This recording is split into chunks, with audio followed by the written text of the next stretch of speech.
Hello, this is Unlimited Splash, where we get better at Magic together through a new draft video every day. Today, we're saying goodbye to the Powered Cube. I'm currently sitting at Mythic 1445, which is after taking some bad beats on trying to make all sorts of build-arounds and dreams happen. So let's jump right into it. Hopefully, I can get above Mythic number 1000. That's my goal today. All right, we have our first pack. There's a few cards here that I quite enjoy playing with. First of all, Giver of Runes is just so good. I have actually really enjoyed the Boros aggro deck in this cube, and I think Giver of Runes could be a nice way to just cement our legacy at aggroing. Sunbaked Canyon is a nice one if you're in Boros aggro. Vaultborn Tyrant is a pretty sweet reanimator target. Library of Alexandria is one of the most powerful cards ever printed, but with Giver of Runes in this pack and the opportunity to wheel Adeline, Ademi, or Unexpectedly Absent, I think I'll just take it. It does mean the next person might take one of these, but hey, maybe I'll take one of those other cards, so it doesn't really matter. I'm just going to snap up the Giver, and I'm pretty happy with a Giver of Runes pack 1.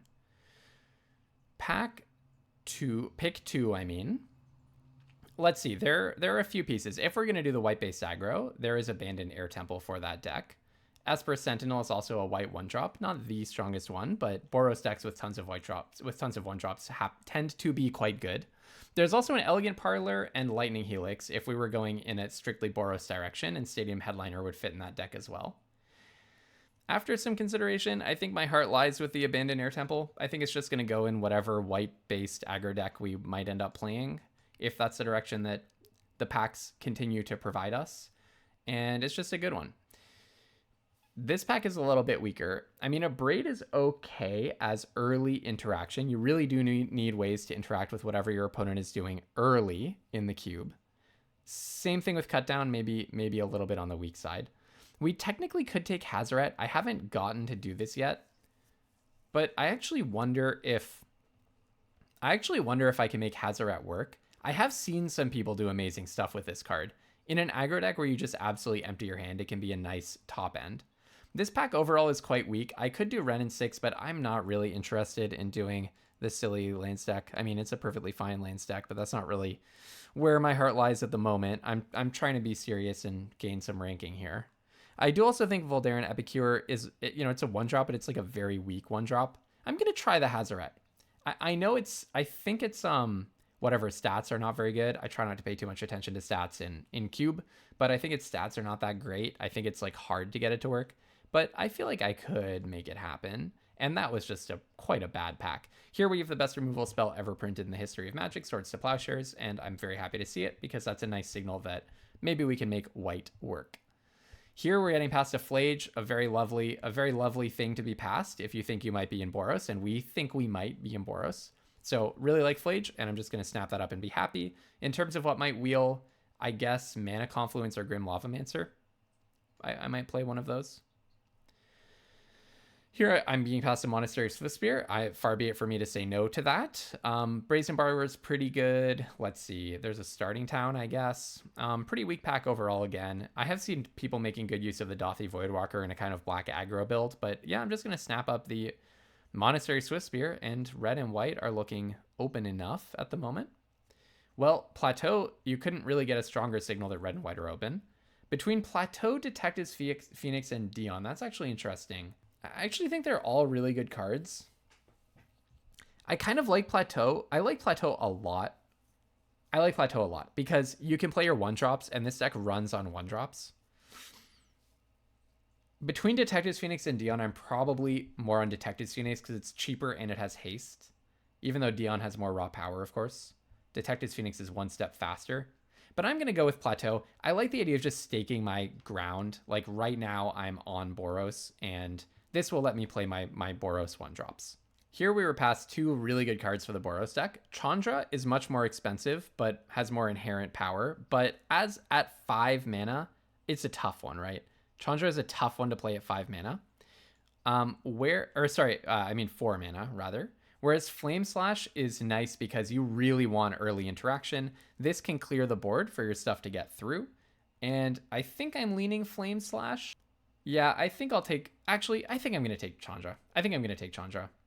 I already have a Swords to Plowshares, which is an even better removal spell. Here I have an interesting choice between Ademi, which is a pretty good one. It's a pretty good one. You know, it's a 2-drop that can fly, can protect your stuff. I don't have any 2-drops yet. And Sunbaked Canyon, which is also a nice one because you can cash it in for a card rather in the late game if you're getting a little bit too many lands. But I already have 2 lands. I think I just want to grab a Demi, and hopefully people won't take it as too much of a signal if I pass the white-red land. I think Ghostfire is just a little bit too slow. Like, a lot of the time you really want to kill. It's bad in 2 different directions. It's 3 mana a bunch of the time, and it's also only 4 damage. So it's a much more limited list of things that this can kill in a more limited set of circumstances. So I'm just going to snap up Stadium Headliner. Not the greatest card that anyone has ever seen in red-white, but it's a good one. Okay. Now, well, you know, it's a playable. It's a 1-drop. It's a 1-drop. Let's put it that way. Again, Joshua, also not topping anyone's list of the very most powerful cards, I think. But I think I'll take this in the spirit of cutting Boros.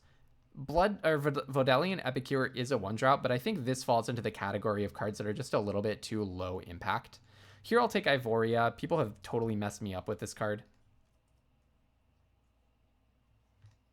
Yeah, I'll happily just take Ivoria. And then Grim Lavamancer is exactly what I was hoping to wheel, so that goes away. And then River Pyre Verge I will happily take. And I don't know, maybe we'll splash blue for Ancestral Recall. Can the Boros aggro deck splash blue for Ancestral Recall? It's crystal clear that I'm supposed to try, right? I mean, I could take Reprieve or Galvanic Discharge out of this pack, but hopefully someone else does that for me. And then maybe I can put in a Tundra. Like, there are ways in the Powered Cube of casting Ancestral without really having it take a whole bunch of effort out of your mana base, let's say. I think I'm pretty solidly in Boros. I don't think I'm likely to get pulled into, let's say, red-blue, but I definitely am going to speculate on this Ancestral, and I'm really going to hope to play it. We're going to hope to wheel either Tundra, Flooded Strand, Reprieve, or Galvanic Discharge, any of which would be sweet for us.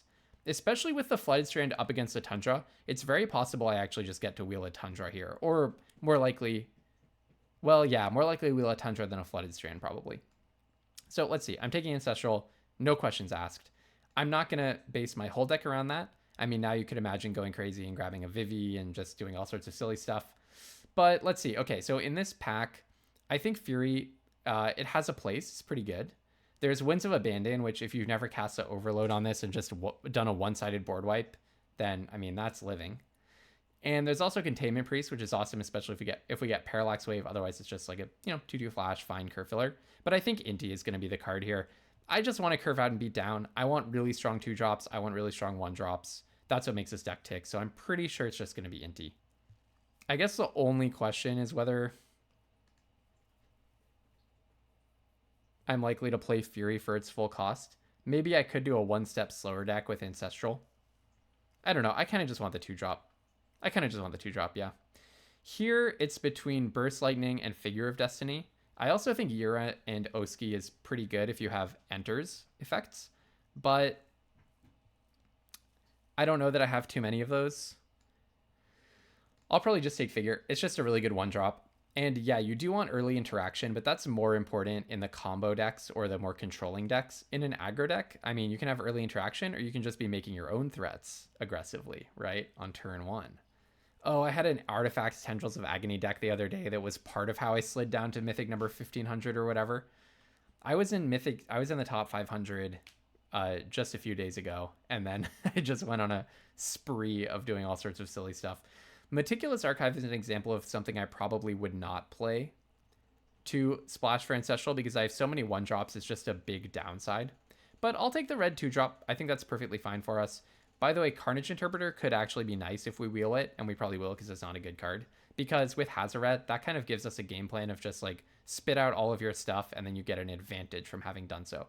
Here I'm very happily going to take, well, actually, it's either Mana Tithe or it's Monstrous Rage. Spirebluff Canal is a good one as well, but I'm definitely on either Mana Tithe or Monstrous Rage. I actually think maybe I'm on Monstrous Rage. Feels like this is a deck that just wants to do as much damage as quickly as possible.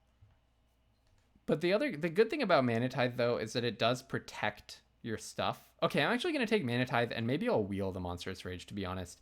I feel like I'm alone enough in Boros that I can try to do that kind of a thing. Legend of Yang Chen turns out to actually be good enough. It's just good enough in for cube, I think. So I'll snap that one up. Sarah Paragon is not good enough for cube as far as I understand.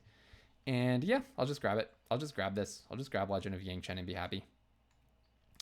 I could take Bomat Courier. That's kind of nice. Okay, does that work with... It does not work with Hazaret. Well, it's still a 1-drop. I definitely don't think this is a Saheeli deck. It's certainly not Coalition Relic either. Yeah, I'll just take the 1-drop. I had like 11 1-drops in that one deck that did okay. It was like a 5-3 at Diamond or something, I think. I don't think we have Ephemerate going on here. So maybe I'll take Pyrokinesis. Still no blue splashing. I think Pyrokinesis is weak. It's the weakest of the Exile card. You know what? Maybe I just take Intrepid Adversary. I really want to be just presenting threats on the board. I cannot believe we wheeled the Tundra. Exactly as I predicted. Galvanic Discharge is still in here, which would be great. But we wheeled the Tundra, not the fetch land. I'm going to take the Tundra. I mean, the safe pick would be Galvanic Discharge. But if I can play Ancestral Recall, yeah, I want to play it, right? We wheeled Fury. That's bonkers. Okay, that makes me really happy. So I'm going to just snap up this Fury. There is Winds of Abandon as well. I probably would have taken that and played it. Yura is nice. I don't have that much ETB, though. That many enters the battlefield effects. And there is a Burst Lightning. I know that Burst Lightning is a little bit small for this cube, but still, 1 mana removal to just clear the board of whatever blockers my opponent has sounds like the kind of a thing I'm in for. I might run the Peacekeeper unless I find something a little bit more convincing. And we wield Monstrous Rage just as I predicted. Okay, feel like my intuition is working out pretty nicely here. I'll take probably the Temple Garden just in case, I guess. I don't really think there's any world where this is a Manamorphose deck. Mana Drain would be a nice one to get to play, but alas, not today. I have a few options. Okay, I'm probably going to take Nia.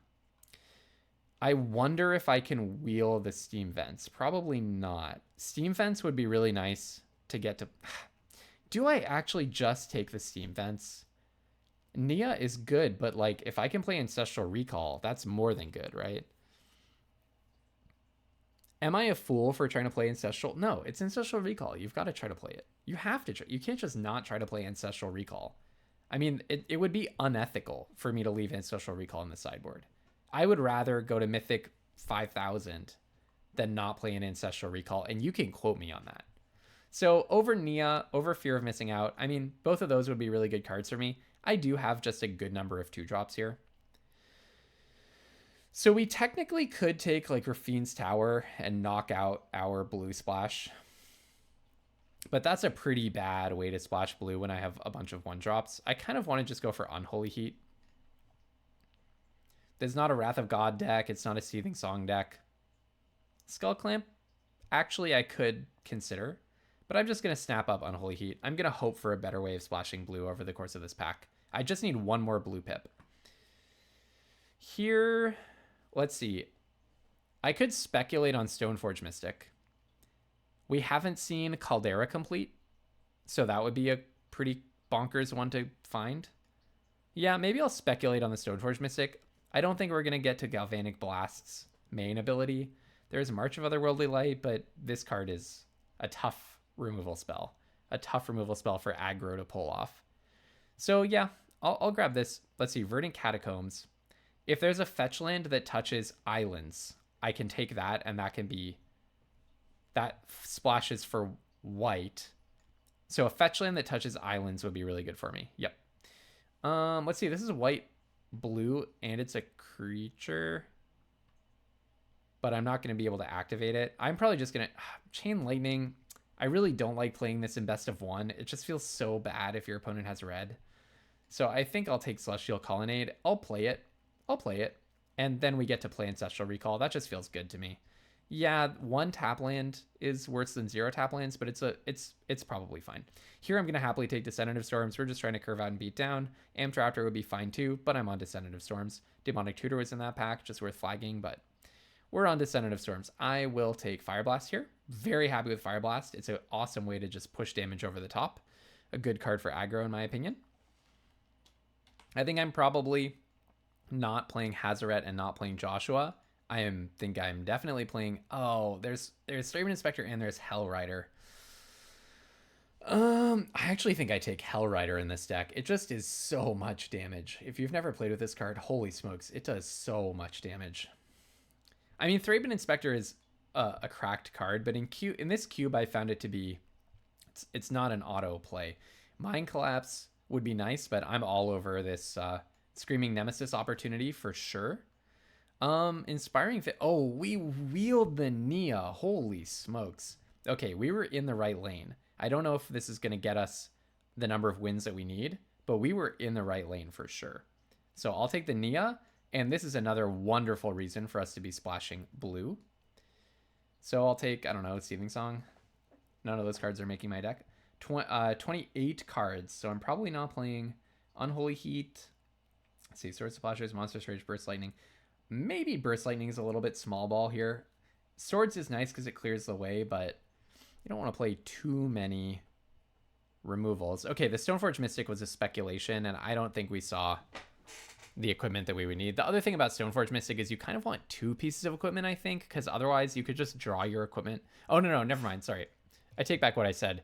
If you draw the equipment and you have Stoneforge Mystic, then you're off to the races. Like, you just play it. You don't even need to tutor. I'll happily grab Amped Raptor. Maybe I'm not playing Bomat Career because that was kind of supposed to go together with Hazaret. Maybe I do play Hazaret. So I'm definitely on 16 lands. I don't think I go all the way down to 15. I think I'm on 16. Meaning we get to play 24 cards. So I think we have to make 2 more cuts. Okay, I'll clean it up and show you what I've got.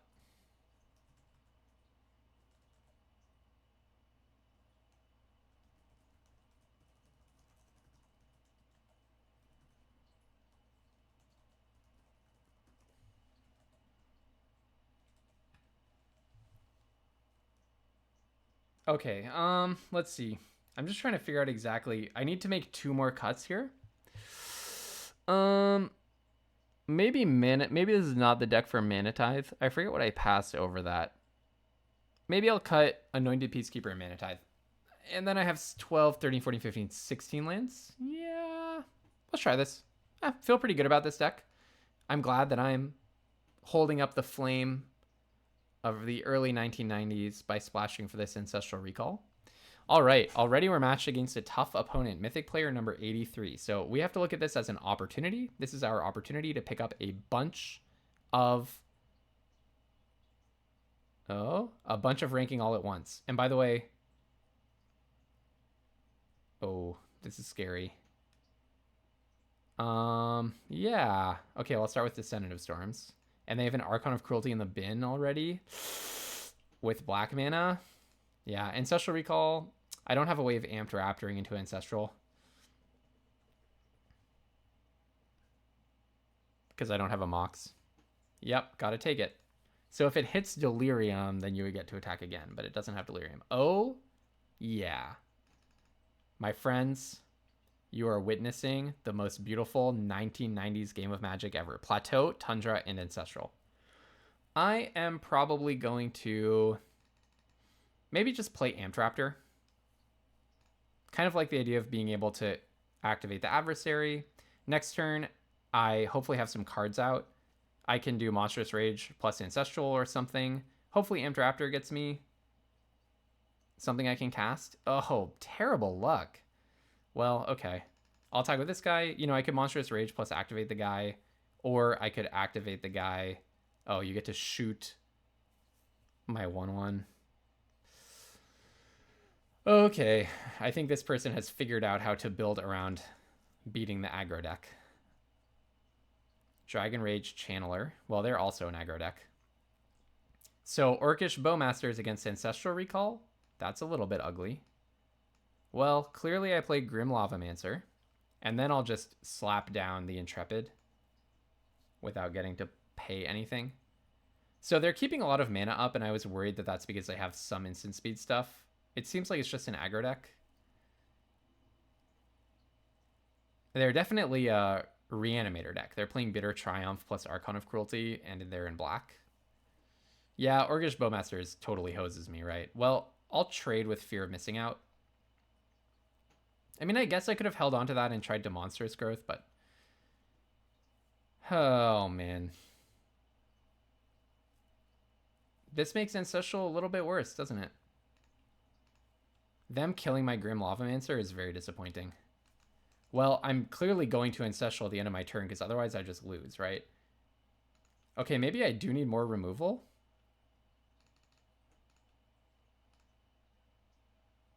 I mean, I can't just not cast Ancestral Recall, right? Animate Dead on the Archon. See if I can find yeah, no. Okay. All right. Well, that's that on that. Orcish Bowmasters kind of hosed me. All right, well, better luck in the next one to us. Maybe I'm going to go back and look and see if maybe I just need some more removal in my deck. Okay, I cut Intrepid Adversary for Burst Lightning. I don't know if that's overcorrecting to the last game, but the fact that my deck, I don't know. I guess maybe if I'd hit something better with Amped Raptor, it would have been harder for them to win just by going 1-for-1. But the thing is, their deck had both very aggressive cards, a bunch of removal, and the reanimation. I basically needed to find Swords to Plowshares. Okay, hopefully this one goes better for us. I'm just trying to curve out and beat down. It's not complicated. What I'm asking for is not complicated.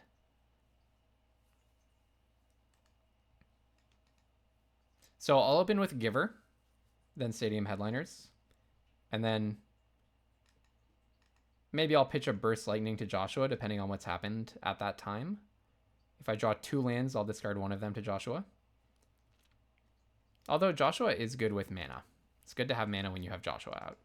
All right, Plateau. Might as well attack, I think. It's not like I have anything worth protecting next turn. Just get in a little bit of damage, and then I will play the Stadium Headliner. It's not like I want to keep Giver untapped just to protect Stadium Headliner. Okay, it resolves. I want to wear these glasses. They look cool. Also, I always liked these sleeves, the animation on them. Super sweet. Okay, all right. What have we got? What have you got for me? So next turn, I'll play Joshua, and if I draw another land, I'll pitch that land for sure. Gonna kill my Giver. That's sad to me. Whoa, what a land. What a land. That's amazing. Love it. So cool. All right, I'll play this. Do I play Amped Raptor over Joshua? Yeah, maybe. Maybe I save Joshua for maybe when I get a few more lands to throw away. Kind of like my hand right now. I don't really want to throw away Amped Raptor and Burst Lightning and risk like drawing 2 lands. Okay, yeah, I can do that for sure. Put that on Stadium Headliner. Don't mind if I do. All right, next I'll attack with just the Headliner. And I have protection up for it. All right, and with the Headliner, it got to attack. So if they had removal, you'd think they would do that before so that it doesn't get the mobilize trigger. And hopefully in for 5 is turn 3. Yeah, we're okay. We're a little bit on track. A little bit on track. All right, they clearly have something. I wonder what it is.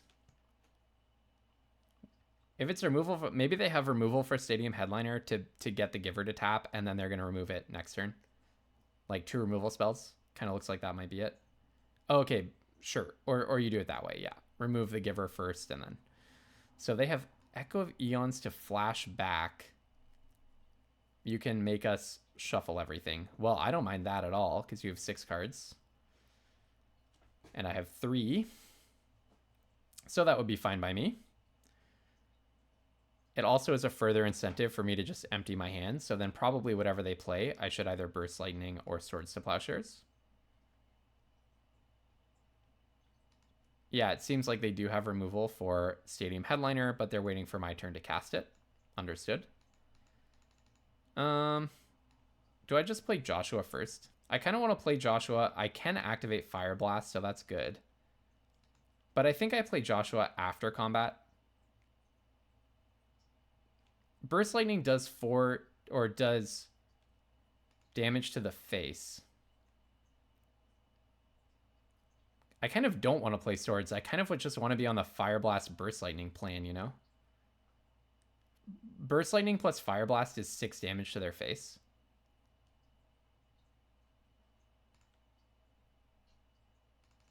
So I'm going to try to play Joshua here. And actually, maybe I don't think I actually discard swords. I just don't really want to play it. I'm going to not discard anything. I think the risk of like drawing a land or something is just too bad. So I'm going to submit 0 and end. It's interesting. They didn't do anything here.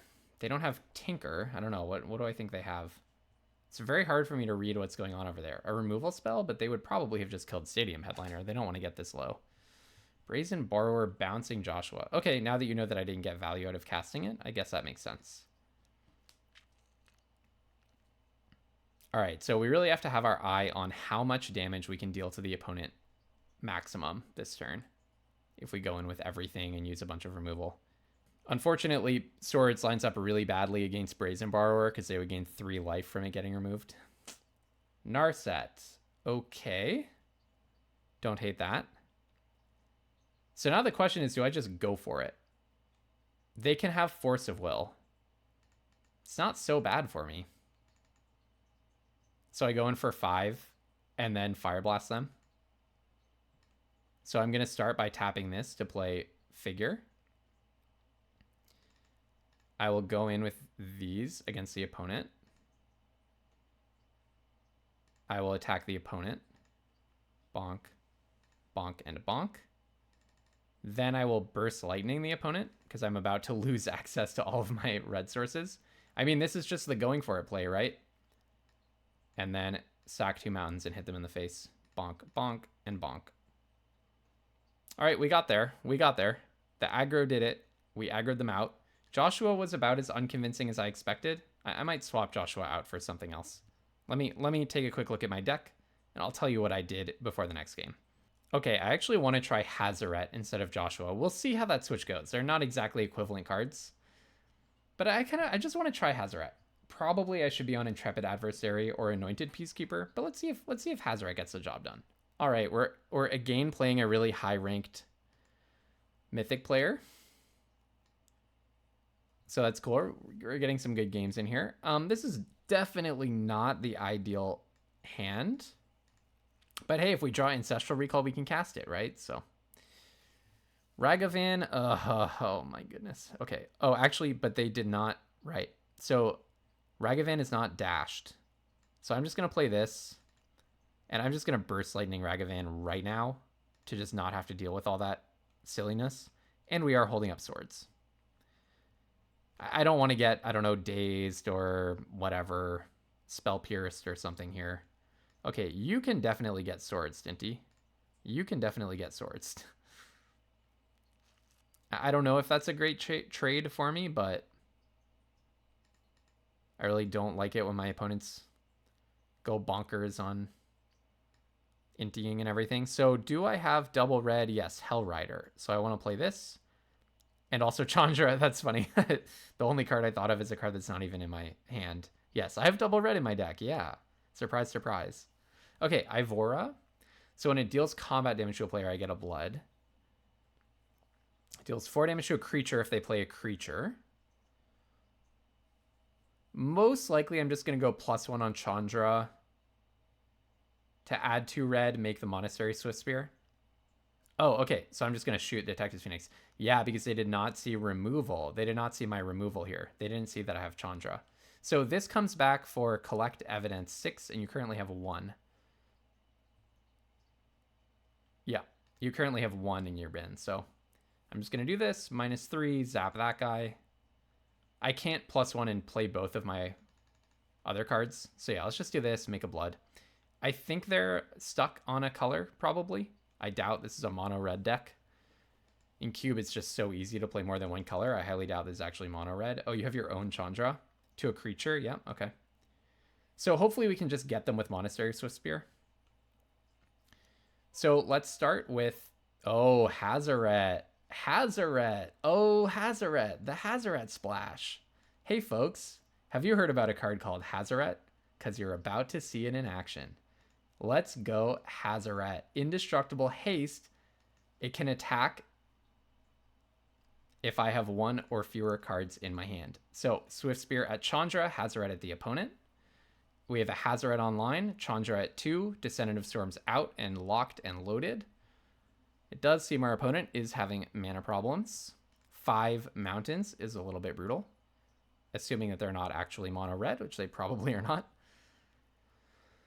1 or fewer, so I can have 1 card and it still gets to attack. This is a pretty hard one for red to deal with. I don't know what their other color is. If it's black, it would also be hard for it to deal with. White, I think, has a good number of ways of exiling creatures.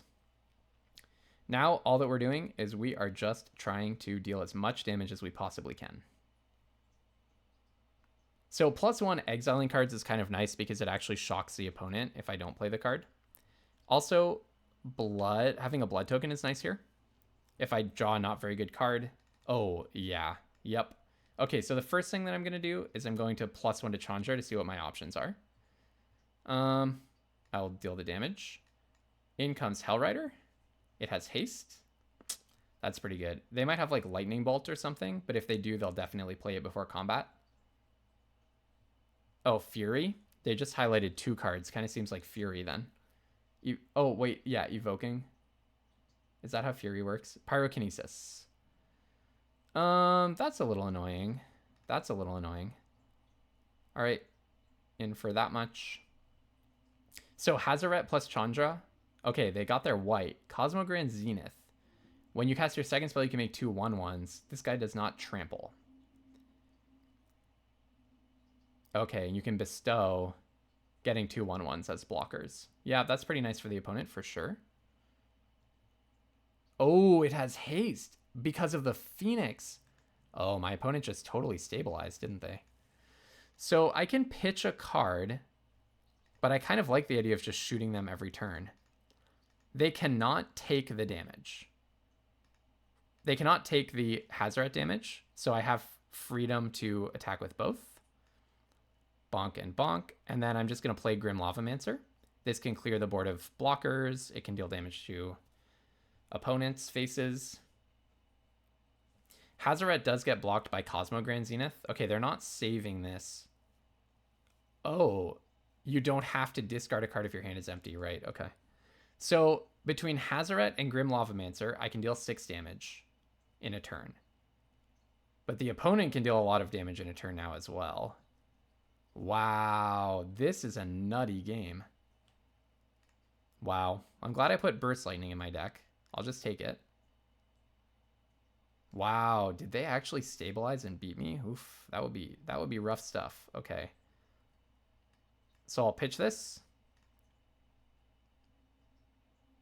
Okay, there we go. So just analyzing this because I just got lucky here.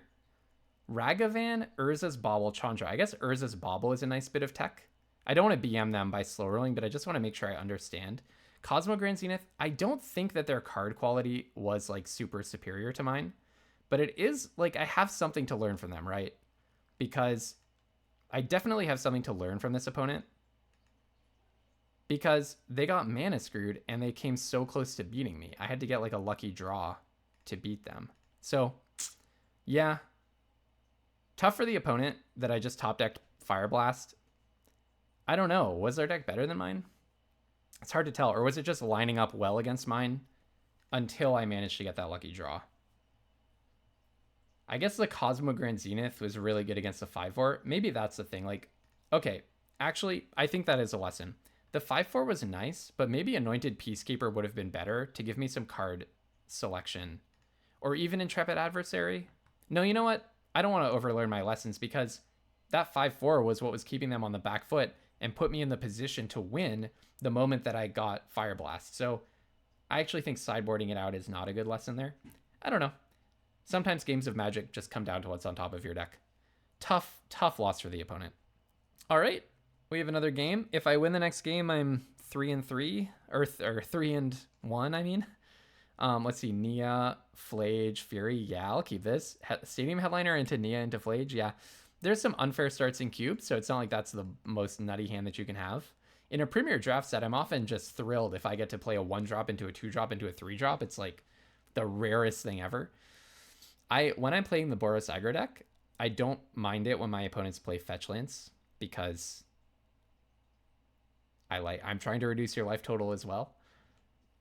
This is a good start, though. This is a good start. I'm a little worried. Okay.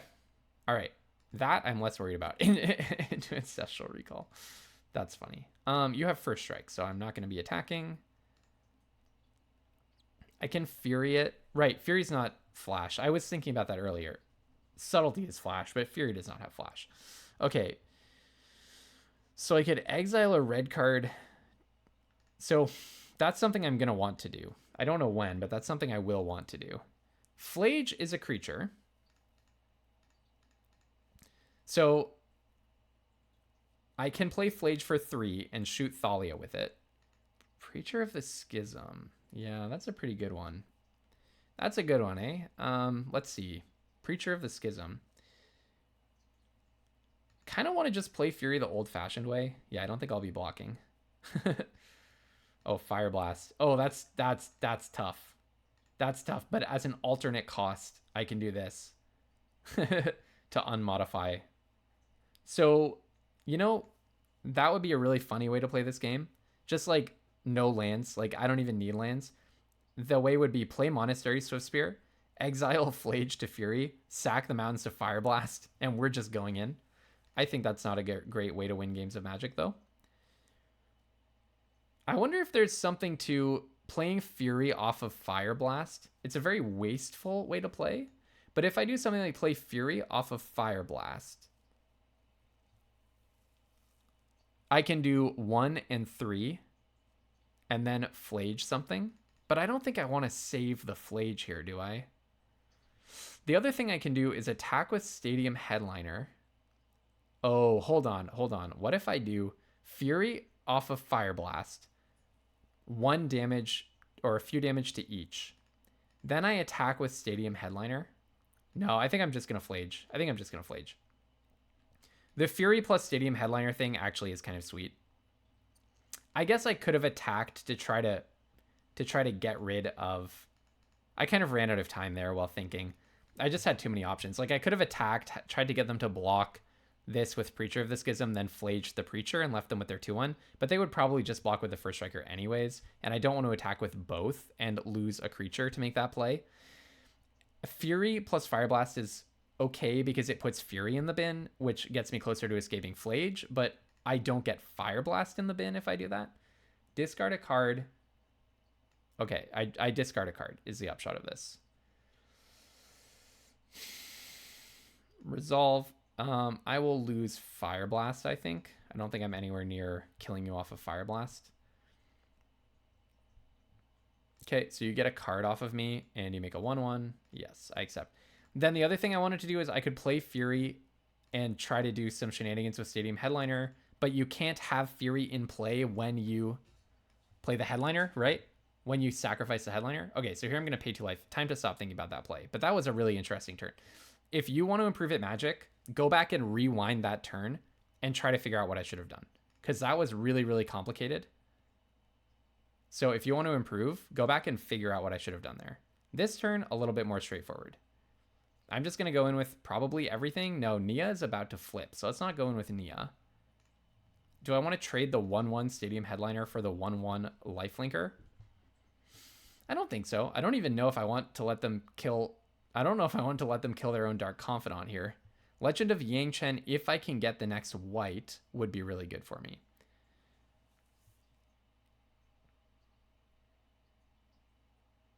Flying Vigilance Haste. Well, I'm going to get to play Fury next turn, so that's really good. So let's just go in with these two. I don't think I'm in a big rush. The opponent's a little choked on lands. I kind of would like to leave their Dark Confidant alive. Oh, you're going to block here? You have Wrath of God or something? Okay, all right. I would have been very scared of that block. So next turn I can either flip Nia or I can play Fury. If they don't untap, I mean, actually maybe no matter what, I just want to play Fury. An unanswered Fury is furiously good. Now I actually don't even know if I kill the Preacher. Oh, Emperor of Bones exiling Flage. Okay, yeah, I definitely am in trouble. You adapt getting Flage, and now I Well, okay, that takes off the pressure for me to kill Emperor of Bones, right? This has a finality counter, so it's going to get exiled under my exile zone. Okay, goodbye to Nia. That gets rid of my choice. Well, now what I do is definitely just kill Preacher of the Schism. Emperor of Bones is toothless now, I think. Yeah, because if you want to activate it again, you have to actually exile something. So, yeah, a little awkward. A little awkward. So, next turn I actually can kill Emperor of Bones. Yeah, I'm just going to do 4 to that. Next turn I actually can kill Emperor of Bones with Stadium Headliner because I'll have 4 creatures when I attack. Or Legend of Yang Chen cannot hit Emperor of Bones, only mana value 2. But yes, they can escape their Kroxa, can't they? Okay. And you get to exile something. Are you able to put a counter on it somehow? That would be nasty. If you can put a +1/+1 counter on it, well, then it only turns into a Nia that you can't flip. I think this actually doesn't even have a backside if it turns into a Nia. All right, so I'll play this. I'm going to attack. In with these guys, mobilize, and then I'm going to pop the Emperor. Attempt to pop the Emperor. All right. Goodbye, Nia. I mean, my Flage is gone anyway, so I don't really care about what's in the bin. Kind of sad that they destroyed all of my stuff. I'm the one who played Ancestral Recall, and yet somehow I have like no cards left. That's kind of sad to me. But we'll see. I mean, they have to answer Fury, right? Oh, they can play Kroxa, I guess. Oh, they do have Day of Judgment. So they were thinking about Day of Judgment when I was wondering if they had that. Wait, okay, so red. Okay, they don't have the double red for this. That's why they're not doing it. I've been trying to figure out why they aren't doing this. Okay. Ranger, Captain of Eos. Creature with mana value 1, reveal it, put it into your hand and shuffle. Okay. Oh, you have a Mother of Runes. That's tough. That is tough. Okay, well, I'll pitch my Tundra. Is my deck just not that good? It feels like I'm really petering out. I guess their deck is pretty sweet. Okay, I'll play Hellrider. But I can't attack. Yeah, I also think these black, more mid-rangey decks, if they're fast enough, can line up really well against the aggro decks. Maybe Legend of Yang Chen is not that good in my deck. Maybe I don't have that many ways of getting the second white. Luris. Oh, and you can play... Oh, that's trouble. And I already lost Fire Blast. I have swords. Yeah, Emperor of Bones. That's a really good one. Emperor of Bones. That's probably the key card here. Emperor of Bones and then like all the discard stuff was really good for them.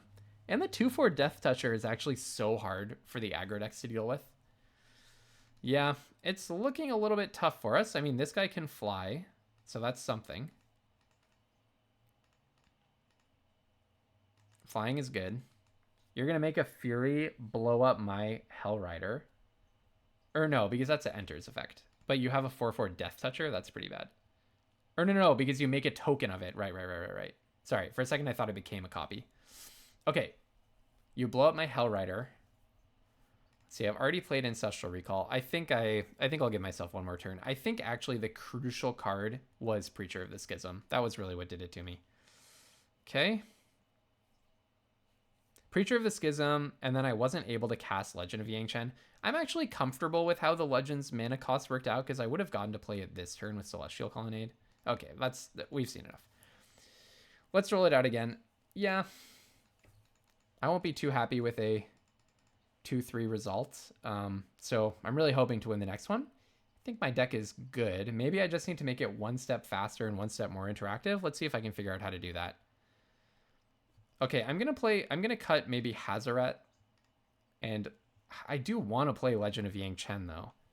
But if I cut Hazaret and maybe I do play Mana Tithe, maybe I'm just a step more straightforwardly good and interactive.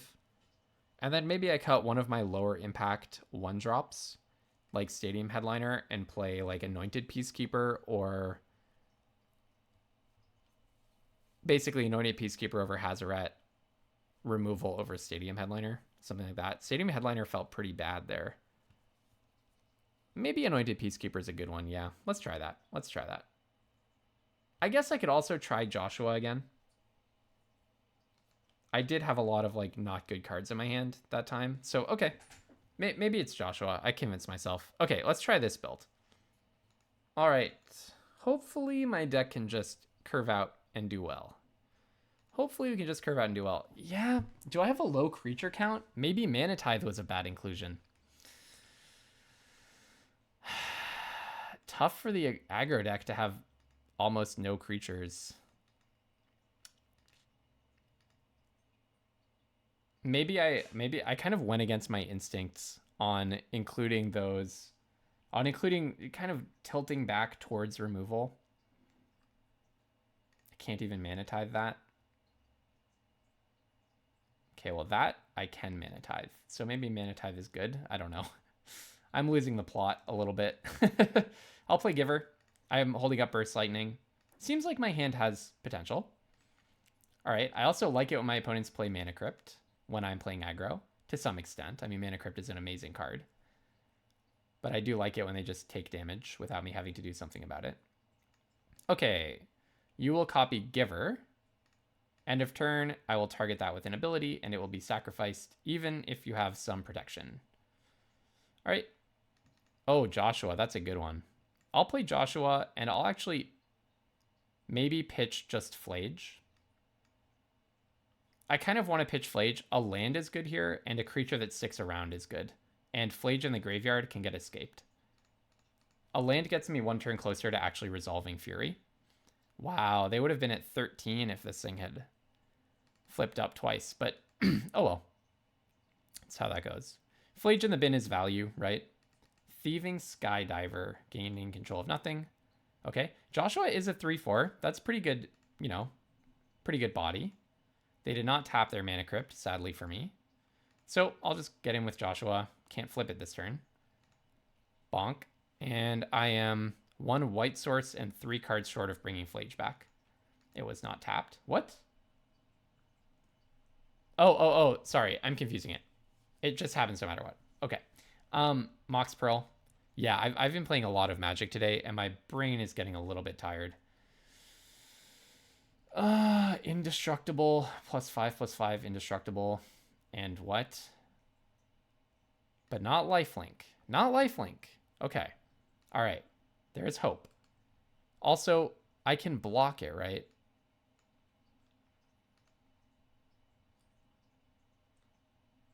I can block it and give it protection with Giver. The question is only, do I want to? Chandra can deal 4 damage to something. Their thing is indestructible anyways. This thing flips, deals 2 damage to each opponent. Okay, what do I do? Fury? Okay, if I do Fury and get in for 3, they can attack me. I block with Fury and give it protection from black. This thing would not deal damage to it. I kill the Thieving Skydiver. Chandra would not be very useful here. And then next turn, I go 3, 6, 7, 8, 9, 10 for the remaining damage. That sounds right. That sounds right.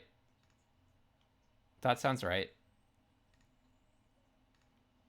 Let's see if I can do this. Play this not on Evoke, zap the Skydiver. And then, yeah, I'll block and give it... This is not when it is blocked, exile that creature. It's when it deals damage, right?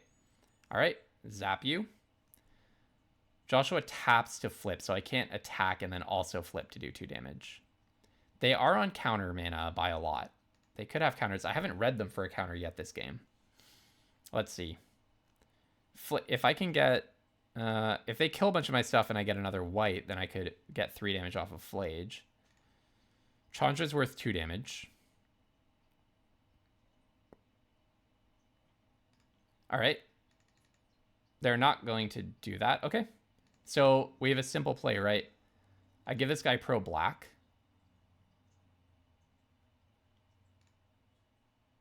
And let's try attacking. See if it gets in. Unless they have like a blue or a white removal. Okay. They're doing something before. Okay, yeah. It looks like they were doing something after first strike damage, but before normal damage. All right. Okay, we got there. Okay. Not the best hand that I've ever seen, but with some reasonable, straightforward play and some pretty good draws, we got there. And Joshua felt pretty good, right? I mean, I'm not sure we would have played our Fury on time without it. So, all right, we're 3-2. If I can get 4 wins, I'm honestly happy, and I can say goodbye to Cube in peace. I did want to get above Mythic number 1000. That's a pretty tall order, I think, in the Cube right now. So let's just try to net another win. It'll only cost us 100 gems for the event if we get 4 wins, and then we can say goodbye to Cube in peace, and then on to Lorwyn. Tomorrow is Lorwyn. If you want to see me play Lorwyn, click subscribe in the description. I am going to be learning the set all along with you. I draft every single day and post a video every single day. And so if you want to see someone spend their gems on figuring out what archetypes don't work and which ones do work and trying out all the wacky build arounds, then follow my channel, because that's exactly what I'm going to be doing. I love this hand. Turn 1 Plateau into Figure of Destiny. Turn 2 Tundra into Amped Raptor. Hopefully ripping something sweet. Then if I see Ancestral Recall, I can just play it. Legend of Yang Chen is a nice card to have in the future. I already have more than enough white pips for it. I'll play Tundra. I'm going to Amped Raptor first because there's lots of hasty cards I could get here. They could miscalculation me. Oh, yeah, this art. Oh, that's so cool. Yeah, I remember. Okay, Counterspell. It happens. That's fine. Amped Raptor is not the greatest card on Earth, so I don't really feel too terrible about that. And then we're curving into a Demi plus Burst Lightning with a probably Figure of Destiny activation instead of the Burst Lightning, but we'll see. Preordain? Sure. Sure.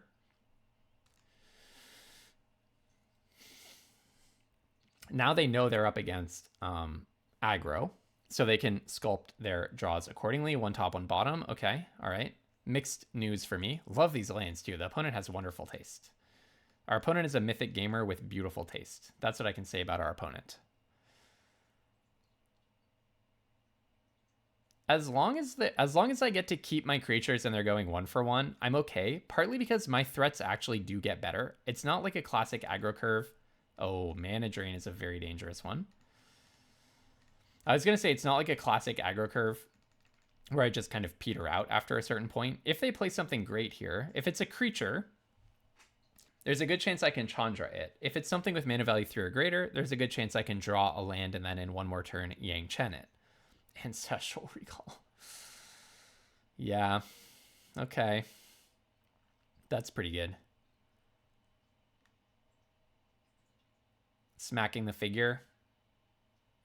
Virtue of Persistence. What's that about? Okay, and now you get to see my hand. Yeah, probably taking Chandra, I assume. And then you can play around Legend of Yang Chen. Yeah, that's terrible for me. That's terrible for me. What an amazing turn from the opponent. What an incredible turn from the opponent. They literally, I was feeling really good about this game. Then they go Ancestral, they went Preordain into Mana Drain, into Ancestral Recall, into 2 removal spells. Pretty hard for the humble aggro deck to deal with that. Well, I'm not going to play Legend of Yang Chen onto an empty board, that's for sure. But now they have every turn to just get up to Virtue of Persistence. All right, well, I'll play Inti. I'm sure it will get countered or removed. Yeah, I like Cube, but I can't help but shake the feeling that everyone else played like 30 more Cube games than I did and just knows like exactly how to beat the Boros aggro decks at this point. So it does feel like it got to a point where the game knowledge is just like not just general Cube knowledge, which I mean, I've played a lot of Cube in my day, but like people know exactly in this Cube how far to push it, what cards you need to have in order to not get beaten by Boros aggro. I had the most luck in this Cube playing Reanimator. That was when I really felt like I had the edge. I think that was my most trophies. So I'll be happy to see the Cube come back. I hope they make some tweaks so that people who haven't played this particular Cube can kind of calibrate and like learn alongside everybody else. Triple draw off of Mystic Confluence. Yeah, I mean, let's see what the opponent is cooking here. I would put myself at maybe 5% to win the game, but let's see what the opponent is cooking. Yeah, their deck is sweet. I mean, Mana Drain, Ancestral Recall. It's just like an awesome blue-black aggro deck. Now they get to play Virtue of Persistence. All right, I'll save your time and mine. GG's, everyone. I enjoyed the Powered Cube, but I'm not sad to see it go. I'm really, really excited to play some Lorwyn. So please join me as I draft Lorwyn every single day. Hopefully, we will have some better results than this 3-3 and climb our way back into Mythic number 1000. I'm not devastated by this result, but, you know, this is definitely a note that I can say goodbye to the Powered Cube on. It was a pretty fair Boros aggro deck, splashing for Ancestral Recall because it's just ethically the right thing to do. So please go ahead and subscribe, watch my future Lorwyn drafts if you would like to watch me spend my gems so that you don't have to spend them learning what archetypes to avoid, what cards to play and what cards not to play. And until tomorrow, have tons of fun playing Magic and don't be afraid to splash.